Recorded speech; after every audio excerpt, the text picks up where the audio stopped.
It is bullet journal flip through time. So on the first page, I just wrote my name.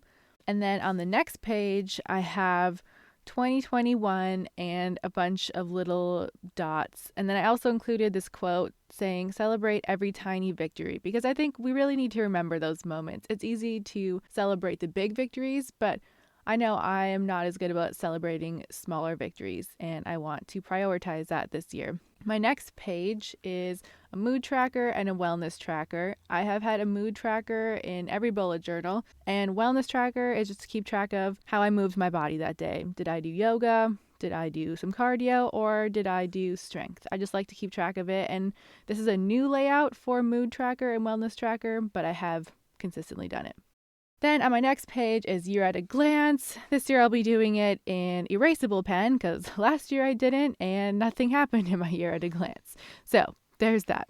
The next page is books I read. My goal this year is to read 50 books, and I keep track of it on Goodreads, but I also want to keep track of it here just so I can look at it every day.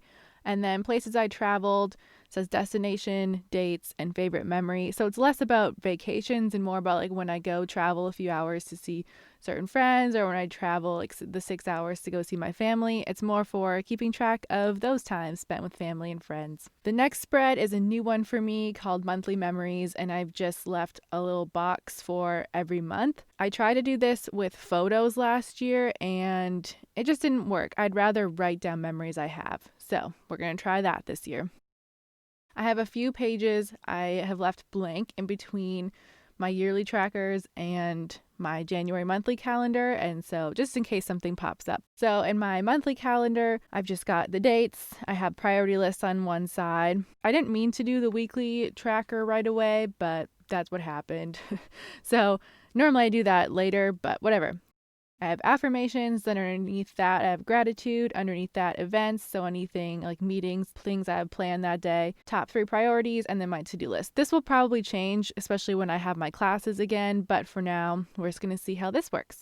And then finally, I have my habit tracker and how I spent my time. Both of these are things I've used in every bullet journal, and I really appreciate having them. My habit tracker, these aren't things I want to do necessarily every day. I just like to keep track of how often I am doing them. And then how I spent my time, it just holds me accountable for how much am I sleeping, when did I work, have I spent quality time with Kyle, my friends, my family. I just like to keep track of that. So that is my bullet journal. I hope you liked it. I love bullet journals because you can make it whatever you want to make it. It doesn't have to be some beautiful, perfectly aesthetic thing. Just find what works for you and really make it functional. And the cool thing about it is that it can always change and you just tailor it to you. So I hope you enjoyed watching this video, and I'll see you in the next video.